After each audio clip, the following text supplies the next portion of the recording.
जय जय रघुवीर समर्थ. श्री समर्थ रामदास स्वामी यांनी रचलेला मनाच्या श्लोकांचा भाग 5वा. श्लोक 41 ते 50. जय जय रघुवीर समर्थ. बहुहिंडता सौख्य होणार नाही, शिणावे परी ना तुडे हित काही. विचारे बरे अंतरा बोध विजे, मना सज्जना राघवी वस्ती कीजे. खूप हिंडलात, प्रवास केलात, तीर्थाटनं केलीत तरी सुख नक्की मिळेलच असं नाही. फक्त प्रवासाचे श्रम होऊन पदरी काही पडणार नाही, हित होणार नाही. म्हणून अंतःकरणातल्या विचारांना योग्य ती दिशा देऊन, बोध घेऊन उपासनेने रामरायांची प्रेरणा मनात ठसवावी, म्हणजे रामही आपल्याजवळ सदैव राहतो. बहुतापरी हेची आता धरावे, रघुनायका आपुलेसे करावे. दीनानाथ हे तोडरी ब्रीद गाजे, मना सज्जना राघवी वस्ती कीजे. थोर लोक संत मंडळी ज्या उपासना मार्गाने गेली तीच वाट धरून राघवाला आपलेसे करावे.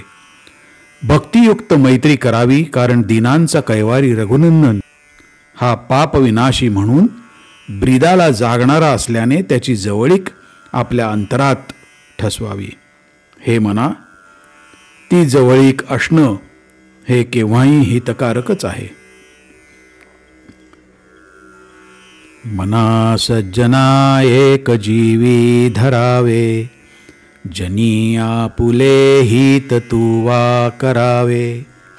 रघुनायका वीण बोलो नको हो, सदा मानसी तो निजध्यास राहो. हे मना, एक लक्षात ठेव की या जगात येऊन तू आपले हित नेहमी पाहिले पाहिजेस. वाचेने बोलण्यात रामनामाशिवाय अन्य बोलणे नसावे. असे केल्याने श्रीराम नेहमी मनात आणि स्मरणात राहील याचाच ध्यास लावून घे. मना रे जनी मौन मुद्रा धरावी, कथा आदरे राघवाची करावी.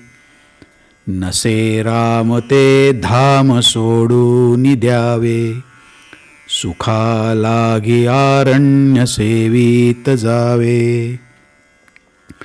प्रपंचात लोकात वावरताना कमी बोलावे किंवा मौन राखावे.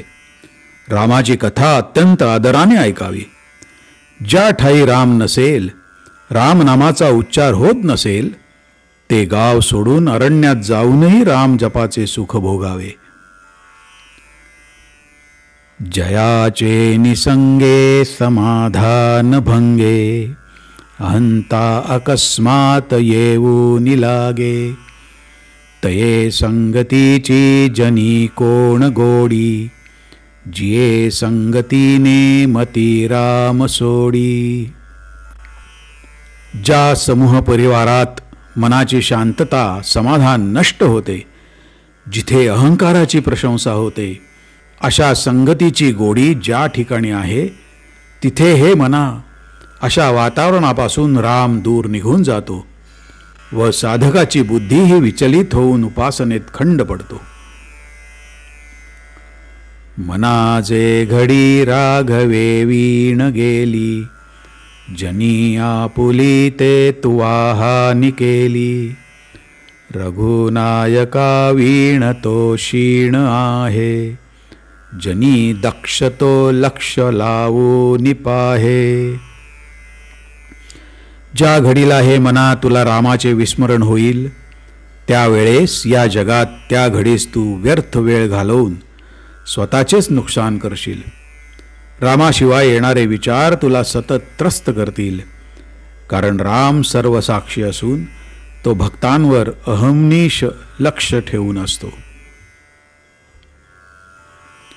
मनी लोचनी श्रीहरी तोची पाहे, जनी जाणता मुक्त हो निराहे. गुणी प्रीती राखे क्रमू साधनाचा, जगी धन्य तो दास सर्वोत्तमाचा. मनात विचारात नजरेत ज्याच्या श्रीहरीची मूर्ती दिसते, सकल चराचरात जो भक्त फक्त रामरूपच पाहू शकतो, तो या जगात श्रेष्ठ भक्त होतो. सद्गुण, प्रेम, कर्म आणि साधना जो फक्त रामभक्तीने जोपासतो, तो रामाचा दास धन्य होतो. सर्वोत्तम रामाची कृपा त्यालाच प्राप्त होते. सदा देव काजी झिजे देह जाचा, सदा राम नामे वदे नित्य साचा. स्वधर्मेची चाले सदा उत्तमाचा, जगी धन्य तो दास सर्वोत्तमाचा. नेहमी देवाच्या ठाई स्मरण, भक्ती, नाम, जप, पूजन या योगे जो भक्त आपला देह झिजवून वाणीने रामनामाचाच उच्चार करतो, स्वधर्माने वागून उत्तम भक्तिपंथावर ज्याचे आयुष्य व्यतीत होते, असा मानव हे मना सर्वोत्तमाचा प्रिय भक्त होऊन तो जगी धन्य होतो. सदा बोलण्या सारिखे चालता है, अनेकी सदा एक देवासी पाहे. सगुणी भजे लेश नाही भ्रमाचा, जगी धन्य तो दास सर्वोत्तमाचा.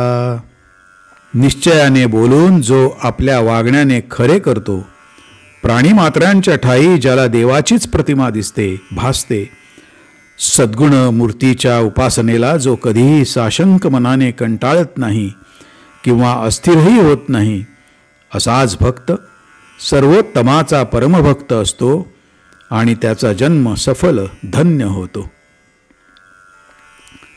नसे अंतरी कामना विकारी, उदासीन जो तापसी ब्रह्मचारी. निवाला मनी लेश नाही तमाचा, जगी धन्य तो दास सर्वोत्तमाचा. ज्याच्या अंतकरणात काम, मोह, लोभ इत्यादी विकार नाहीत, एका रामाशिवाय जो तपस्वी ब्रह्मचारी सुखदुःखाविषयी उदास असतो, ज्याच्या मनात जपतपाच्या योगे अहंकाराचा लवलेशही नाही, असाच भक्त सर्वोत्तमाचा दास होऊन तो जगी धन्य होतो.